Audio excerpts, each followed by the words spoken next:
Dear students, आज फिर हम लोग यूपीएससी जीएस पेपर 2 2022 का क्वेश्चन नंबर 17 डिस्कस करने जा रहे हैं। और ये क्वेश्चन आपका गवर्नेंस से रिलेटेड है। बहुत ही अच्छा सवाल आपका है ये, और प्रैक्टिकल सवाल है। इस क्वेश्चन को आप देखिए, खुद लगाइए और फिर देखिए क्या क्या पॉइंट्स हैं, मैच करना है, क्या क्या आपके डिफरेंट हैं। साथ ही आज ये जो क्वेश्चन हम डिस्कस करेंगे थोड़ा डिटेल में करेंगे। तो ये 15 नंबर का क्वेश्चन है जो हम आपको यहाँ पे पॉइंट्स बताएंगे। वो हो सकता है कि ज्यादा हो, 15 नंबर में उतना बातें नहीं आ पाए, क्योंकि एक जनरल अंडरस्टैंडिंग के लिए आपको ये टॉपिक बता रहे हैं। इस टॉपिक को तो नहीं डील करेंगे, लेकिन इसमें कई सारे पॉइंट्स हैं जो आपके साथ शेयर करेंगे। तो चलिए देखते हैं क्वेश्चन, एक बार देखिए और फिर आंसर देखते हैं इसका। क्या आप इस मत से सहमत हैं कि विकास हेतु दाता अभिकरणों पर बढ़ती निर्भरता विकास प्रक्रिया में सामुदायिक भागीदारी के महत्व को घटाती है? अपने उत्तर के औचित्य को सिद्ध कीजिए। Do you agree with the view that increasing dependence on donor agencies for development reduces the importance of community participation in the development process? Justify your answer। देखिए क्वेश्चन क्या है। क्वेश्चन आपके दो भागों में इसको देख सकते हैं। एक तो आप देख सकते हैं कि डोनर एजेंसीज की बढ़ती भूमिका की बात कही जा रही है, और उस बढ़ती भूमिका से क्या समस्या उभर के सामने आ रही है। जो सामुदायिक भागीदारी है वो कम होते जा रही है। तो आपको एक तरफ डोनर एजेंसी, दूसरी तरफ कम्युनिटी पार्टिसिपेशन, ये दो बातों को ध्यान में आपका रख के क्वेश्चन को समझना है। अब देखिए पहला बात आपका क्या है। ये बात कहा जा रहा है कि increasing dependence on donor agency for development. तो आपको पहले इसका थोड़ा जनरल अंडरस्टैंडिंग हम आपको देते हैं। पहला तो आपको एक वर्ड मालूम होगा, डेवलपमेंट की बात की जा रही है, और डेवलपमेंट आपका ग्रोथ से थोड़ा अंतर होता है, ये आप लोगों को मालूम है। हालांकि इसको आपको लिखने की जरूरत नहीं है। डेवलपमेंट जनरली प्लान्ड होता है, डेवलपमेंट आपका नियोजित होता है, और डेवलपमेंट मल्टी डायमेंशनल आपका होगा। सोशल, इकोनॉमिक, पॉलिटिकल, कल्चरल और भी फैक्टर्स इसमें जुड़ सकते हैं विकास के प्रक्रिया में। तो यहां पे बोला जा रहा है कि increasing role of donor agency in development process. अब जो डेवलपमेंट किसी भी देश का होता है, उस डेवलपमेंट में आप देखिएगा कि कई तरह की पॉसिबिलिटी होती है डेवलपमेंट की। विकास किसी भी देश में जो होता है वो कई तरह की पॉसिबिलिटी के साथ आता है। एक तो होता है जो देश के अंदर से ही मांग हो रही है कि हमें विकसित करिए, उसको हम बोलते हैं एंडोजेनेटिक डेवलपमेंट। कैसा डेवलपमेंट, कैसा विकास है? देश के अंदर से ही मांग उठ रही है कि हमको विकसित करिए। एक होता है कि बाहर से थोपा हुआ आपका ये पूरा प्रबंध है, बाहर से थोपा जा रहा है, और जनरली इस तरह का जो विकास आपको देखने को मिलेगा ये बाहर के संस्थाओं द्वारा अधिरोपित होता है किसी देश पे। तीसरा आप देख सकते हैं इक्विजेनेटिक। देश के अंदर भी मांग हो रही है और बाहर की संस्थाएं भी चाह रही हैं कि परिवर्तन आपके हो। एंडोजेनेटिक का एग्जाम्पल आप क्या देख सकते हैं?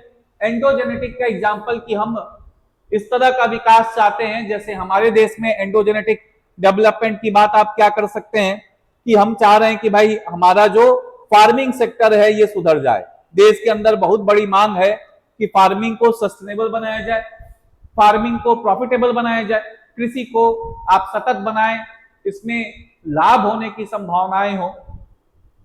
और फार्मिंग में गवर्नमेंट का भी फोकस रहता है कि एक्सपोर्ट सरप्लस इसको करे। तो ये बातें आप देख सकते हैं कि इस तरह का डेवलपमेंट हम चाहते हैं। एक्सोजेनेटिक क्या हुआ? 1991 में हमारे देश में समस्याएं आई और बाहर से थोपा हुआ एक डेवलपमेंट हमारे देश में थोपा गया, लिबरलाइजेशन, प्राइवेटाइजेशन, ग्लोबलाइजेशन। हालांकि इसका कुछ सुप्रभाव हुआ, कुछ दुष्प्रभाव हुआ, कुछ इससे फायदा हुआ, कुछ इससे नुकसान हुआ। इक्विजेनेटिक क्या होता है? देश के अंदर भी मांग है कि आप डेवलपमेंट करिए और बाहर से भी कहा जा रहा है कि आप डेवलपमेंट करिए। जैसे आप देखिएगा सस्टेनेबल आपके डेवलपमेंट की बात की जा रही है, स्पेसिफिकली जो इन्वायरमेंट को प्रोटेक्ट करने की बात आपकी कही जा रही है। बाहर से भी उतना ही प्रबल आपके कहा जाएगा कि सपोर्ट सिस्टम है। विश्व स्तर पे United nation framework on climate change, United nation खुद इसको आगे बढ़ाने का बात कर रहा है। यूनाइटेड नेशन एनवायरमेंट प्रोग्राम आपका है, और देश के अंदर भी ये मांग है कि हाँ, हम पूरे वातावरण को सुरक्षित रखें। और भी बहुत सारे इसमें देख सकते हैं इक्विजेनेटिक में, जैसे गरीबी को हटाने की बात है, देश के अंदर ज्यादा इसका मांग है, लेकिन बाहर भी ये है कि भाई सस्टेनेबल डेवलपमेंट गोल्स में ये सारी बातें आपके इंक्लूडेड आपको देखने को मिल सकती हैं। तो डेवलपमेंट प्रोसेस जो होता है, ये एक तरह से कहा जा सकता है कि एंडोजेनेटिक हो सकता है, एक्सोजेनेटिक हो सकता है, इक्विजेनेटिक हो सकता है। देश के अंदर ही मांग उठ रही है कि हमें विकास चाहिए, बाहर से अधिरोपित है, देश के अंदर भी मांग उठ रही है और बाहर से भी अधिरोपित आपका है। साथ ही साथ में डेवलपमेंट के एक और डायमेंशन आपको देखने को मिल सकता है, और डेवलपमेंट का कुछ और डायमेंशन आपका किस तरह का है, आप देख सकते हैं। आइदर एक टॉप डाउन अप्रोच लेके चलता है, टॉप डाउन अप्रोच कि ऊपर से बनाया गया कोई नीति, ऊपर से बनाया गया कोई नियम, ऊपर से बनाया गया कोई कार्यक्रम, और ये फिर जमीनी स्तर पे लागू होगा। आइदर ये चलेगा बॉटम अप अप्रोच, नीचे से बनाया गया कोई आपका नियम, कोई नीचे से बनाया गया कार्यक्रम, नीचे से बनाया गया कोई मांग, उसको आप लेके चल रहे हैं। तो ये कैसे चलेगा, ये ऊपर से नीचे चलेगा, और ये कैसे चलेगा, ये नीचे से ऊपर आपका जाएगा। लोगों की समस्याओं को समझ के सरकार इस पे काम करने का प्रयास करेगा। एक और बात बोला जाता है, और वो क्या बात बोला जाता है, एक और डेवलपमेंट का आप कह सकते हैं, और वो डेवलपमेंट का तरीका क्या होता है, ब्लूप्रिंट अप्रोच। ब्लूप्रिंट अप्रोच का मतलब क्या होता है, ब्लूप्रिंट अप्रोच एक तरह से आप कह सकते हैं कि one size fits all approach, एक ही तरह का कार्यक्रम सबके लिए बना दिया गया है। ठीक है, ब्लूप्रिंट होता है ना, किसी भी चीज की कॉपी आपने कर दिया, इसको कॉपी अप्रोच भी आप कह सकते हैं। फिर आपका क्या है, दूसरा जो तरीका होता है उसको हम बोलते हैं tailor made approach. Tailor made approach, tailor क्या होता है, दर्जी सबके नाप का कपड़ा अलग अलग बनाता है, सबका नाप अलग अलग लेता है और उस हिसाब से कपड़ा बनाता है। तो एक होता है टेलर मेड अप्रोच। तो ये सब अप्रोच हैं, विकास के तरीके हैं। These are the developmental you can say theories जो एप्लीकेशन में आते हैं। तो top down approach, blueprint approach एक तरह का है, bottom approach, tailor made approach एक तरफ का है। ये आपको आंसर में लिखना नहीं है, ये केवल समझने के लिए आपको बताया गया है कि विकास की प्रक्रिया कैसे हो सकती है। और विकास के डायमेंशंस बहुत ज्यादा आपको देखने को मिलेगा। एक तो आपका सस्टेनेबल डेवलपमेंट में ही सारी बातें आपको देखने को मिल सकती है। तो यहां तो अभी कोई क्वेश्चन में आपके डील करने वाली बात नहीं, हमने आपको पहले ही बोला था कि कुछ समझने का प्रयास किया जाएगा। अब एक बार फिर क्वेश्चन देखते हैं, do you agree with the view that increasing dependence on donor agency for development reduces the importance of community participation in the development process. विकास की प्रक्रिया में जो बढ़ती भूमिका है दाताकर्ताओं का या दाता अभिकरणों का, उसके वजह से सामुदायिक भागीदारी के महत्व कम हो रहे हैं। तो अभी तो हमने केवल ये देखा है कि डेवलपमेंट कितने तरह के हो सकते हैं। डेवलपमेंट कैन बी ऑफ एक तरह से टॉप डाउन अप्रोच या बॉटम अप अप्रोच, या आप देख सकते हैं top down approach, bottom up approach के साथ साथ आप ये देख सकते हैं कि यहां पे ब्लूप्रिंट और टेलर मेड अप्रोच के साथ साथ डेवलपमेंट आपके बाहर से अधिरोपित हो सकता है, स्वयं जनित हो सकता है। बाहर से अधिरोपित और स्वयं जनित भी आपका हो सकता है। ये बात आपने देखा। चलिए अब हम लोग बात करेंगे जो हमारे यहाँ पे डोनर एजेंसीज हैं, तो वो हमारे देश में अगर आते हैं तो क्या फायदा होता है। जब भी दान अभिकर्ता आते हैं, अधिकरण आते हैं, डोनर एजेंसीज आते हैं, जैसे हम कई सारे एजेंसी से पैसा लेते हैं। आपको मालूम है वर्ल्ड बैंक हमें पैसा देता है, इंटरनेशनल मॉनेटरी फंड देता है, एशियन डेवलपमेंट बैंक देता है। ये तो एक इंस्टीट्यूशनल ऑर्गेनाइजेशन है जो पैसा देती है। साथ ही साथ में bill and Melinda Gates foundation आपका पैसा देता है। जापान के बड़े सारे फंड्स हमारे देश में काम करते हैं। ऐसे बहुत सारे फंड्स हमारे देश में आते हैं और ये बड़े स्तर पे डोनेशन करते हैं हमारे देश में, और ये लार्जली गवर्नमेंट के इंस्टीट्यूशंस का उपयोग नहीं करते, ये नॉन गवर्नमेंट ऑर्गेनाइजेशंस का उपयोग करते हैं। ये गवर्नमेंट के ब्यूरोक्रेटिक ऑर्गेनाइजेशंस में पढ़ना नहीं चाहते, सरकारी तंत्र का उपयोग नहीं करना चाहते, क्योंकि सरकारी तंत्र इनके अनुसार काम नहीं करती। इसलिए जनरली ये नॉन गवर्नमेंट ऑर्गेनाइजेशन गैर सरकारी संस्थाओं का उपयोग करके अपने कार्यक्रमों की पूर्ति करवाते हैं। अब ये जो डोनर एजेंसीज आते हैं, इसका फायदा क्या होता है? डोनर एजेंसी जब आते हैं आपके देश में, तो जनरली जो ब्यूरोक्रेटिक बॉटलनेक्स हैं उससे वो बचने का प्रयास करते हैं। जो नौकरशाही की एक तरह से कहा जाएगा कि कमियां हैं, इससे बचने का ये प्रयास करते हैं और इसको बाईपास करके नॉन गवर्नमेंट ऑर्गेनाइजेशंस का उपयोग करना चाहते हैं। दूसरा, इनके पास बहुत अच्छा एक्सपर्टाइज होने की पॉसिबिलिटी होती है, क्योंकि ये जो डोनर एजेंसीज होती हैं केवल आपके देश में काम नहीं करती, ये विश्व के बड़े सारे देशों में काम करती हैं, वहां के अनुभवों का उपयोग करती हैं और फिर किसी विशिष्ट देश में उसका उपयोग करती हैं। अफ्रीका में है, ये साउथ अमेरिका में है, नॉर्थ अमेरिका में है, यूरोप में है। ये डोनर एजेंसीज मल्टीनेशनल लेवल पे काम करती हैं और इस वजह से इनको बड़ा बृहद अनुभव होता है दूसरे देशों का, जिसका उपयोग वो आपके देश में कर सकती हैं। तो they have an expertise, at the same time वो इफिशिएंट ज्यादा होती हैं, इफिशियंसी इनके अंदर ज्यादा होता है। इफिशिएंट एज वेल एज आप कह सकते हैं ज्यादा प्रभावी भी होती हैं, इफेक्टिव भी होती हैं, कार्यकुशलता होता है और साथ ही साथ में गुणवत्ता भी होता है, काम करने की शैली काफी तीव्र होती है, तेजी से किसी काम को निपटाने में सक्षम होते हैं। ये आप देखिएगा, क्योंकि गवर्नमेंट के ऑर्गेनाइजेशन में जो लाल फीताशाही है वो आपको यहाँ पे नहीं देखने को मिलेगा। रेड टेपिज्म की समस्याएं ऐसे ऑर्गेनाइजेशंस में कम देखने को मिलती हैं।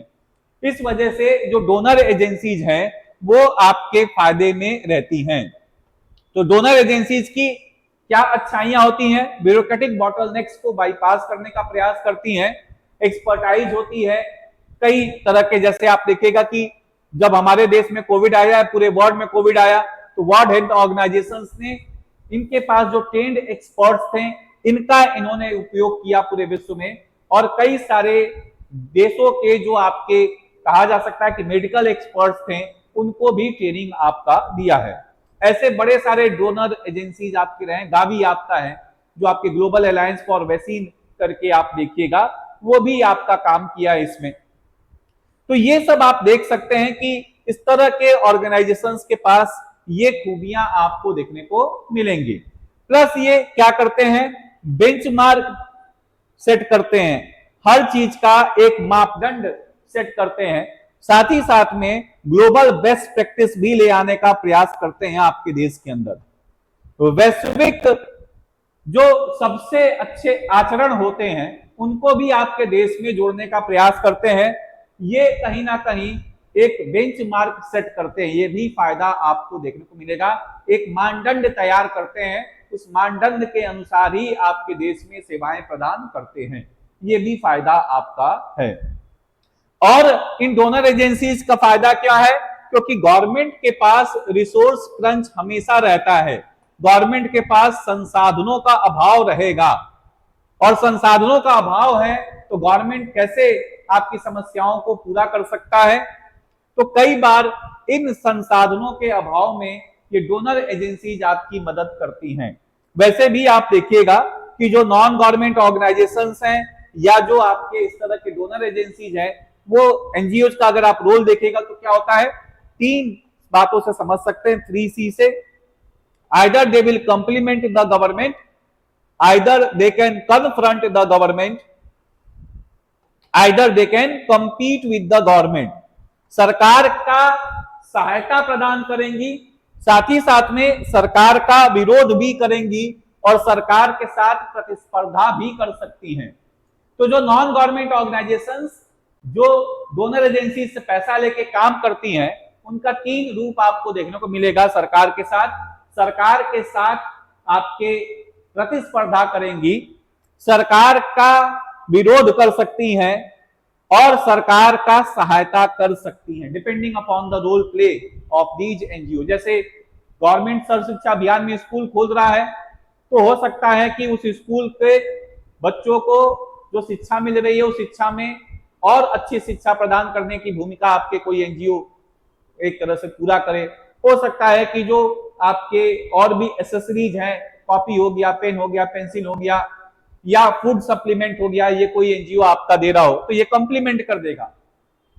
सरकार के साथ प्रतिस्पर्धा कर सकता है, सरकार ने कहीं पे आपके स्कूल खोला है तो उसी के बगल में एक और स्कूल खोल देगा, और हो सकता है कि सरकार के उस सरकारी स्कूल को चुनौती दे दे, उनके बच्चों को अपने यहाँ पे ले ले अच्छा पढ़ा के। ये भी हो सकता है कि सरकार की किसी योजनाओं का विरोध कर रहा है कोई एनजीओ, ये भी आप देख सकते हैं।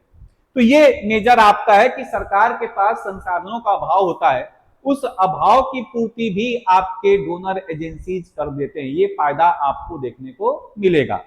साथ ही साथ में जो डोनर एजेंसीज होते हैं ये टेक्नोलॉजिकली बहुत ज्यादा एडवांस होते हैं, टेक्नोलॉजिकली तकनीकी रूप से ये काफी सक्षम आपको देखने को मिलेंगे, क्योंकि ये काफी रिसर्च एंड डेवलपमेंट पे काम करते हैं।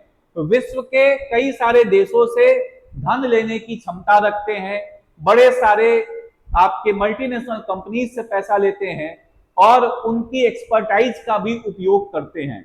इस वजह से दे आर टेक्नोलॉजिकली एडवांस, तकनीकी रूप से काफी सक्षम आपको देखने को मिलेंगे, ये भी आपका फायदा है। तो अब हमें ये बात समझना है कि डोनर एजेंसीज क्यों काम करते हैं। पहला बात तो आपको समझ में आ गया कि डोनर एजेंसीज का उपयोग क्यों है। डोनर एजेंसीज क्यों उपयोग में आती हैं? जो सरकारी कमियां हैं उनको दूर करने के लिए, इनके पास गुणवत्ता होती है, प्रभावी रूप से काम करते हैं, कार्य कुशलता होती है, और कहीं ना कहीं ये एक बेंचमार्क प्रैक्टिस सेट करते हैं, एक मानदंड आपके निर्धारित करते हैं। विश्व के जो सबसे अच्छे आपके आचरण हैं उनको भी ले आने का प्रयास करते हैं। साथ ही साथ में आपके सरकार के जहां पे संसाधनों का अभाव होता है, सरकार को वहां पे सहयोग प्रदान करते हैं, कॉम्प्लीमेंट करते हैं, ये बात आपको देखने को मिलेगा। और तकनीकी रूप से काफी सक्षम होने की वजह से ये काफी अच्छे से काम करने की क्षमता रखते हैं।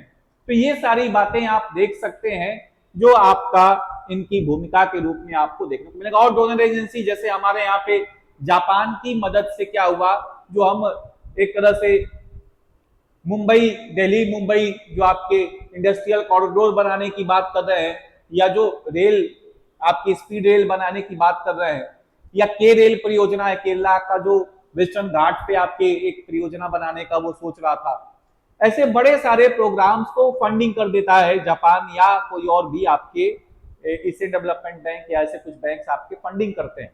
ये डोनर एजेंसीज के रूप में आपके काम करते हैं, ये बात आपका उनके पास डिटेल्ड प्रोग्राम होता है कैसे कैसे इस परियोजना को लगाइएगा, ये भी बात आप देख सकते हैं। तो ये आपकी अच्छाई होती है।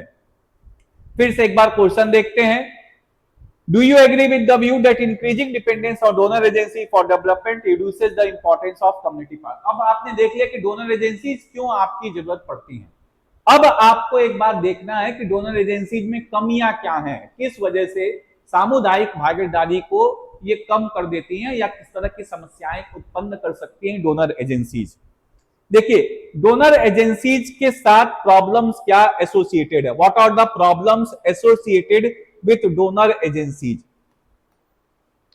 और किस तरह से ये कम्युनिटी पार्टिसिपेशन को हैम्पर करती हैं, कैसे ये कम्युनिटी पार्टिसिपेशन को हैम्पर करती हैं। कम्युनिटी पार्टिसिपेशन अपने आप में एक टॉपिक है, तो इसको छोटा सा हम आपको समझा रहे हैं कम्युनिटी पार्टिसिपेशन का होता क्या है, what is the basic benefit of community participation. First point, increase in moral of the people, increase in moral of the people. लोगों का जो कहा जाएगा कि मनोबल है ये बहुत अच्छा होता है जब वो सामुदायिक भागीदारी करते हैं और सामुदायिक भागीदारी करके किसी कार्यक्रम की पूर्ति होती है। दूसरा, people learn from the work of the government, सरकार से सीखते हैं, and it's a learning process for both government and the people. सरकार जब लोगों को भागीदारी करवाती है तो लोगों की समस्याओं को समझती है, और जब लोग सरकार के साथ भागीदारी करते हैं तो लोग सरकार की सीमाओं को समझते हैं कि किस रिसोर्स क्रंच में, कितनी सीमाओं में, कितनी मेहनत से सरकार आपके काम करती है, ये बात आपको देखने को मिलेगा। तीसरा, जब सामुदायिक भागीदारी होती है तो भ्रष्टाचार होने की संभावना एकदम नगण्य हो जाती है, क्योंकि जब पूरा समुदाय ही आपका काम कर रहा है तो चोरी कौन करेगा, ये भी एक क्वेश्चन मार्क आपका हो जाता है। When whole people is participating then corruption कहां से होगा, क्योंकि जब भी करप्शन होगा तो लोगों के बीच में होगा, और जब लोग ही भागीदारी कर रहे हैं, लोगों के बीच में, सरकार की संस्थाओं के बीच में, जब लोग और सरकार की संस्थाएं दोनों मिलकर भागीदारी कर रहे हैं तो भ्रष्टाचार होने की संभावना आपके नहीं रहती। फिर कम्युनिटी पार्टिसिपेशन का एक और फायदा आपको देखने को मिलेगा, stakeholder mentality. Stakeholder mentality का मतलब ये मेरा है, इसकी मानसिकता, ये हमारा है, ये हमारा कार्य हो रहा है, ये जब मानसिकता आपकी डेवलप हो जाती है तब उस काम में भ्रष्टाचार होने की संभावना कम हो जाती है, ये भी आपको देखने को मिलेगा। प्लस इसमें यह भी फायदा होता है, जब कम्युनिटी पार्टिसिपेट करता है तो अगर कोई प्रोग्राम सक्सेस हो गया तो बहुत अच्छी बात है, लेकिन अगर प्रोग्राम कोई फेल हो गया तो भी लोग उसको बड़े अच्छे से स्वीकार करते हैं, क्योंकि उनके निगाहों के सामने सारा कार्यक्रम होता है, और जब उनके सामने सारा कार्यक्रम हो रहा है तो वो अपनी इसको सक्सेस या फेलियर मानते हैं। ये भी फायदा आपको देखने को मिलेगा। तो इस पॉइंट को इतना डिटेल में तो नहीं बताना, कम्युनिटी पार्टिसिपेशन से, सामुदायिक भागीदारी से फायदा क्या होता है। पहली बात, लोगों का मनोबल बहुत ऊंचा होता है, लोग मानते हैं कि ये हमारा काम है, स्टेक होल्डर मेंटेलिटी डेवलपमेंट होता है, भ्रष्टाचार होने की संभावना कम होती है, सरकार को लोगों की समस्याएं पता चलती हैं, लोगों की सरकार की सीमाएं पता चलती हैं, लोग सीखते हैं इन सारे प्रक्रिया से, ये भी आपको देखने को मिलेगा। और अगर सफलता मिली या असफलता मिली, दोनों की स्वीकार्यता लोगों के पास होती है। Whether the program is successful और failure, both is expected by the public at large. Success हो गया तो क्या कहना, और फेलियर भी अगर हो गया तो भी लोग उसका स्वीकार करते हैं, ये भी आपका है। और सबसे अच्छी बात कम्युनिटी पार्टिसिपेशन में आपका होता है कि ये लर्निंग प्रोसेस है, सीखने का एक जज्बा लोगों के बीच में डेवलप होता है। तो this is the basic benefit of the community participation. लेकिन एक्चुअली में होता क्या है, जब डोनर एजेंसीज आपके पैसा देती हैं तो डोनर एजेंसीज की क्या समस्याएं होती हैं, जो पैसा दे रहा है जो संस्था, उसकी क्या समस्याएं होती हैं।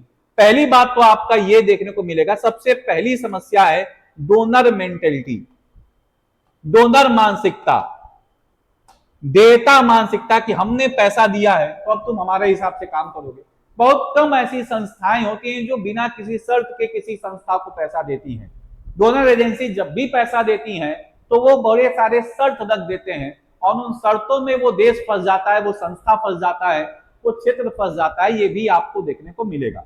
तो डोनर मेंटेलिटी का मतलब होता है जब हमने पैसा दिया है तो तुम हमारे हिसाब से काम करोगे, ये भी एक चुनौती आपको देखने को मिलती है।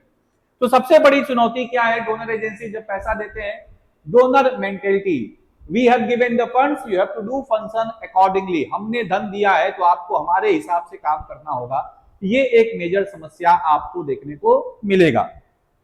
दूसरा मेजर बात आपका क्या है, डोनर मेंटेलिटी में एक और जो मेजर समस्या होती है वो डिपेंडेंसी सिंड्रोम आपका हो जाता है। देश कई बार आपका क्या होता है, धन लेते लेते दूसरे देश पे निर्भर होना शुरू हो जाता है, दूसरी संस्था पे निर्भर होना शुरू हो जाता है, और एक समय के बाद उस देश की अपनी क्षमता समाप्त हो जाती है।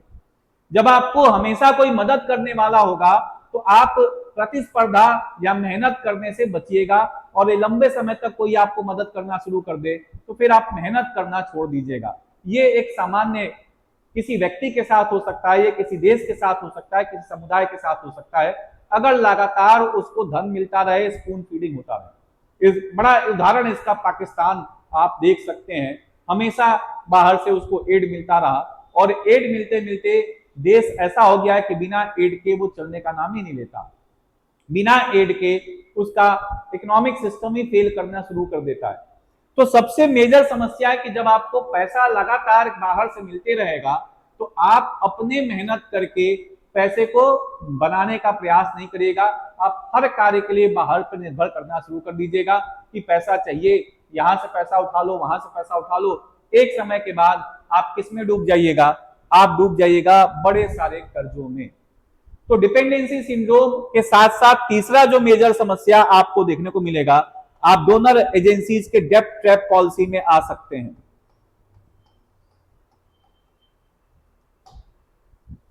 उधार की जो नीति है उसके बंधक बन सकते हैं और एक समय के बाद पता चलेगा कि आपकी जमीन किसी डोनर एजेंसी ने ले ली, कोई बड़ा सा देश आपके देश के कुछ हिस्से को अपने कब्जे में ले लिया। या आप श्रीलंका में देख सकते हैं, चाइना के डेब्ट ट्रैप पॉलिसी में कई सारे उसके रिसोर्सेज चले गए, हम्बन टोटा आप देख ही रहे हैं, इसका जीवंत उदाहरण आपका है। तो ये डोनर एजेंसीज के साथ साथ ये समस्याएं आपको रहेंगी। चौथी बात, जब डोनर एजेंसीज होती हैं तो वो कई बार उस लोकल जो आपके प्रॉब्लम्स हैं या लोकल पीपल हैं इनको पूरी तरह से नहीं समझती। लोकल पीपल, लोकल प्रॉब्लम्स, जो वहां की स्थानीय संस्कृति है इसको नहीं समझती। जब स्थानीय समस्याओं को, स्थानीय लोगों को, वहां की संस्कृति को नहीं समझेगी तो वो कुछ भी काम करेगी तो सफल होने की संभावना कम होगी। जैसे इसमें आप देखिएगा कि मनरेगा हमारे देश का प्रोग्राम है, कई सारे ऐसे देश क्षेत्र हैं जहां पे आप देखिएगा कि आपके प्रोटीन को अपलिफ्ट करने के लिए वहां पे एग, बॉइल्ड एग आपका देना शुरू कर दिया गया। इसके कई बार नेगेटिव रिपरकल्शंस आपको कुछ समुदायों में देखने को मिले हैं जो टोटली आपके कहा जा सकता है कि वेजिटेरियन हैं, वो ये भी आपके एक तरह से सप्लीमेंट को नहीं एक्सेप्ट करते हैं। फिर आप ये भी देख सकते हैं कि कुंडाकुलम प्रोजेक्ट आपका रहा साउथ इंडिया में, जो आप देखिएगा कि तमिलनाडु में है, वहां पे एक तरह से रसिया के साथ अनुबंध हुआ कि और सारे वहां पे क्या किया जाएगा, न्यूक्लियर पावर प्लांट बनाया जाएगा। उसका विरोध वहां के लोग करना शुरू कर दिए। तो बाहर से आपकी सहायता मिल रही है, कोई देश आपके साथ कोलैबोरेट कर रहा है, कोई एजेंसी कोलैबोरेट कर रहा है, इंटरनेशनल एटॉमिक एनर्जी एजेंसी आपके साथ आने का प्रयास कर रही है और लोग विरोध कर रहे हैं। क्यों? क्योंकि वहां पे लोगों को आपने समाहित नहीं किया है, कम्युनिटी पार्टिसिपेशन इंश्योर नहीं किया है। ये भी बात आप देख सकते हैं। तो डोनर एजेंसीज के साथ समस्याएं क्या है? स्थानीय समस्याएं, स्थानीय लोगों की भागीदारी, वहां के लोगों की संस्कृति नहीं समझते हैं, ये भी चुनौती आपको देखने को मिलेगा। फिर डोनर एजेंसीज और क्या कर सकते हैं? डोनर एजेंसीज में भी आपको प्रॉब्लम और दिख सकता है, और ये क्या प्रॉब्लम है? ये आपकी देश के संप्रभुता को, अखंडता को चुनौती दे सकते हैं। They can challenge the sovereignty, integrity, unity of a particular country. कई सारे देयकर्ता संस्थाएं इतनी शक्तिशाली हैं, इतने धन है उनके पास जिसका कोई हिसाब नहीं। भारत जैसे देश को तो पूर्ण रूप से चुनौती नहीं दे सकते, लेकिन कुछ क्षेत्रों में जरूर दे सकते हैं। और छोटे मोटे देश, अफ्रीका में बहुत सारे ऐसे देश हैं जो आपके इन डोनर एजेंसीज की एक तरह से कहा जा सकता है कि गुलाम बन के रह गई हैं। आप ये बात को जरा एनालिसिस कर सकते हैं कि विश्व का सबसे खनिज प्रधान देश जो आपका है वो अफ्रीका है, और विश्व का सबसे गरीब राज्य और देश भी अफ्रीका में ही आपको मिलेंगे। सबसे ज्यादा भूखमरी, सबसे ज्यादा हिंसा भी आपको अफ्रीका में ही मिलेगा। ऐसा क्यों है? क्योंकि डोनर एजेंसी लगातार वहां पे फंड दे रहे हैं, उसके बावजूद कभी भी अफ्रीका का उस तरह का डेवलपमेंट नहीं हो पाया। तो ये भी बात आप देख सकते हैं कि कई बार जब पैसा दिया जाएगा तो पैसे से आपके क्या किया जाएगा? आपके कहा जाएगा कि पॉलिटिकल सिस्टम को इंपैक्ट करने का प्रयास किया जाएगा, राजनीतिक व्यवस्था को आपके कॉम्प्रोमाइज करने का प्रयास किया जाएगा, आपकी देश की अखंडता और एकता को चुनौती देने का प्रयास किया जाएगा। कई बार किक्स बैक आपके सामने आए हैं। किक बैक का मतलब कई बार घूस देने का प्रयास किया गया है राजनीतिक संस्थाओं को, और इस वजह से भी डोनर एजेंसीज बदनाम रहे। डोनर एजेंसीज में आप देखिएगा कि अभी आपके जो रॉ है रिसर्च एनालिसिस विंग, उसने फाइल किया है कि कई सारे हमारे non government organisations anti India campaign चला रहे हैं और वो धर्म परिवर्तन में लगे हुए हैं। तो these are the problems associated with donor agencies. ठीक है, तो अब आप क्या देख सकते हैं? क्वेश्चन एक बार फिर से देखा जाए। क्वेश्चन क्या है? क्या आप इस मत से सहमत है कि विकास हेतु दाता अभिकरणों पर बढ़ती निर्भरता विकास प्रक्रिया में सामुदायिक भागीदारी के महत्व को घटाती है? अपने उत्तर के औचित्य को सिद्ध कीजिए। तो अब आपको पहले तो आपने क्या देखा कि डोनर एजेंसीज कौन से होते हैं? डोनर एजेंसीज का इंपॉर्टेंस क्या है, डोनर एजेंसीज और कम्युनिटी पार्टिसिपेशन में किस तरह के विरोधाभास हैं, कम्युनिटी पार्टिसिपेशन से क्या फायदा होता है, आपने ये देखा moral building, stakeholder mentality, ठीक है, government coming to know the problem of the people, people coming to know the limitations of the government, it is a learning process, win win situation आपका होता है।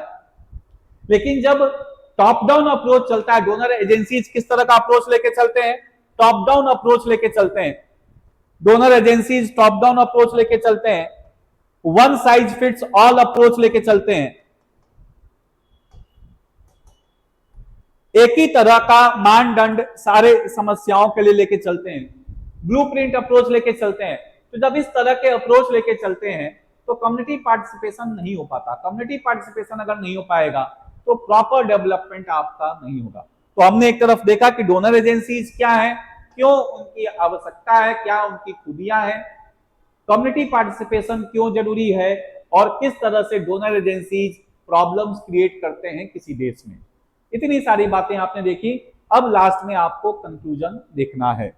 तो conclusion में आप क्या देख सकते हैं, कंक्लूजन में आप एक तरह से विन विन सिचुएशन क्रिएट करने का प्रयास करिएगा, और वो विन विन सिचुएशन क्या है, you should try to inculcate the community organisations as well as donor agencies simultaneously, कि उनकी एक्सपर्टाइज, उनका नॉलेज, उनका बेंचमार्क प्रैक्टिस, उनका ग्लोबल स्टैंडर्ड जो भी आपका है वो हम अपना लें, साथ ही साथ में जो लोकल एस्पिरेशंस हैं, लोकल नीड्स हैं, लोकल जो रिक्वायरमेंट है, कल्चर है, उनको भी वो समझे, और फिर आपके उस प्रॉब्लम्स को हमारे देश में या उनके जो एड है उनको अपने देश में लगाया जाए, जिसको आप कह सकते हैं कि globalisation, thinking global acting local, या आपके एक्टिंग लोकल थिंकिंग ग्लोबल, दोनों बात आप कह सकते हैं। वैश्विक स्तर की सोच है लेकिन स्थानीय स्तर पे उसका काम हो रहा है।